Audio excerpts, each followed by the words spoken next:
thinking about this guy, it breaks my heart that when Ann and I were growing up, there was such optimism in the country. I don't think he's going to have that optimism. It breaks my heart. You want to see what real independent journalism funded by the people for the people looks like? You ever heard a story like this in America? You're looking at it. Congratulations for always being somewhere where mainstream media is not. Flint, Michigan. See you in Nevada. Thanks to people like you, we can get the truth. Corporate media, they've been lying to us for years, and you're going straight to the people. You are the man. I'm glad you're here. For as low as 16 cents a day, you'll keep us on the ground, covering the important stories the corporate media covers up. I'm Calvin. Oh, you're Calvin. Okay. And who are you? Hobbs. And we're 3 generations for democracy. Tell me about the idea behind this and why you were so passionate about coming out today. Well, I'm really concerned about eroding our constitutional rights. I have always been a proud American, and I believe in the Constitution. I also grew up in Oregon, and I love what Portland's been doing, so we wanted to come out for fun. You know, what's amazing to me, Donald Trump, I think a week ago, was asked by an interviewer, do you have to uphold the Constitution? And he didn't actually answer the question. He basically said, well, I have really good lawyers around me, and, think that he kind of flaunts that he's not following the law. He's even said, I'm the president and I could do whatever I want. Do you think this could get even worse?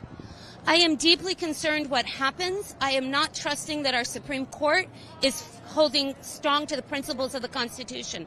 The First Amendment protects not only the freedom of speech, it also protects the right of the press. And if you look at what's been happening in the Pentagon press corps, and basically the entire Pentagon press corps had to walk out, you can tell that they are not respecting that. The Constitution also protects the right of religion. And this administration seems to support the right of Protestant fundamentalists, but nobody else. The Constitution protects the right of Muslims. It protects the right of Jewish people. It protects the rights of atheists, and it protects the right of people who aren't quite sure in lots of different ways. The Constitution also protects the right of assembly and the right to petition the government for redress. All of those are in the First Amendment of the Constitution, and I don't believe Donald Trump believes in any of them. I don't believe he's read it. You don't believe he read it? No. Do you feel that he ran on, I'm going to bring down prices, I'm going to, make America great again? It seems like his main focus is on taking over states and terrorizing immigrants. Do you think anything he ran on, he's actually following through? Yes, absolutely. He said, I'm going to have vengeance when I'm elected. And he has lived to his word. He has been acting as a president of vengeance. Vengeance is against people who are against him. Vengeance is against states that didn't vote for him. Vengeance is against New York City and Portland, Oregon, both of which we're from. And we love New York. We love Portland. We love this country. And we don't think vengeance is a good way to treat the people of our country, here or in the red states. As the elder matriarch of the family here, have you ever seen anything like this in America in your lifetime? Nothing like this. I feel like this is a turning point, not only for us, but for civilization. I'm hoping this is a bottoming out, and that people will wake up to the dangers and disaster of this and gather together to help bring about a really more equitable and compassionate world. So, and do any of you feel like the Democratic Party, who talks a very tough talk against Trump, do you think they're doing enough? Because really what we've seen so far, you've seen protests, which is good. They did not shut down the government the first time. They did this time. But do you feel like the Democratic Party is doing enough to actually stop Trump, other than lawsuits, etc.? I don't really know what power the Democratic Party has. We have to vote in the next election. Right now, we need to look to the courts. We have 3 branches of government, and the Republicans control both houses of the legislative branch. So unless we can get out and at least take the House in the next election, I don't really know what we can do. I don't think the Democratic Party has found its message yet, and I don't think they are rallying enough people. But from a practical point of view, I don't know what they can do. We need the Supreme Court to reaffirm the rule of law applies to all people and that no one is above the law. My last question, not to get you emotional, but your kid is here. Are you worried about his generation? Because we're literally seeing kids rounded up in cities across. So even they have wrongly detained U.S. citizens. We're seeing kids out of college can't find jobs because of artificial intelligence, etc. But more importantly, the divide in America is getting worse and worse, and kind of this autocratic, fascistic messaging. Are you worried about his generation? I'm deeply worried, and I feel like if we continue on the path we're on now, 8 people will own all the wealth in this country. Right now, I think the richest 5 people own more wealth than the bottom half, and I believe AI is going to accelerate the divide between the rich and the poor even more than it already has. Can I respond to your question? I just want to say, U.S. billionaires reached a record-breaking $7.6 trillion in wealth as of last month. $7.6 trillion.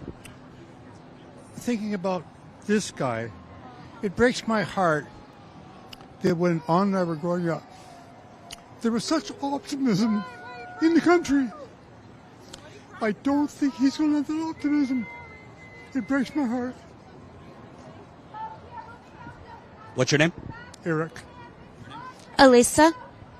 Anna. Calvin? Yes. Thank you. I appreciate it. Thank you. Absolutely. All right. That was, so you're seeing everything. You're seeing, people with funny signs, funny costumes, and even tears. And you're seeing young, obviously, but also older people. We're going to start marching, but I just want to point out, I want to keep it real. One-off days of protest ain't going to do it. Kudos to the No Kings people who are organizing this stuff. In June, they had 5 million people across the country. I'm sure this is going to have millions of people, not only across the country, but across the world. But I'm not going to lie to you. One-off days of protest is not going to stop a fascist and his enablers. Going to need a lot more than that. To be clear, I'm not talking about violence. I do not condone that. But the only way power listens is when you withhold your labor and your wallet. Look what they're doing in France. They tried to raise the retirement age by 2 years. The people in Paris damn near stormed the Bastille. They go on strike in other countries. Italy just went on strike for Gaza. I know it's tougher here because we don't have a real social safety net. But people need to start thinking and organizing, how do we actually threaten power peacefully by withholding our labor, withholding our rent, and boycotting certain big corporations that are buying off the politicians. I'm not saying I have all the answers, but I've covered a lot of protests in America over the last decade or so. The powers that be will let you protest. If you get a little too loud, they'll crack your skull with their police force or ICE or Border Patrol. They cannot come to all your homes and make you use the credit card. They cannot come to all your homes and maybe soon they can, but right now they can't. They cannot make you use Amazon. They cannot make you use corporate banking, et cetera, et cetera. So I just want people to think about that. It might not be the popular message on No King's Day, and protest is good. But the bottom line is we need to start threatening them with our wallets. That's what is going. Because Donald Trump, believe it or not, is not actually running the country. The donors run the country. The donors who buy off the Republicans and the donors who buy off the Democrats. So when you hurt the donors, therefore they call their employees the president. The president is an employee of the donors, the Republican presidents and the Democratic presidents. If you don't like it, that's the truth. We live in the United Corporations of America. It's not the government running things. It's the corporations.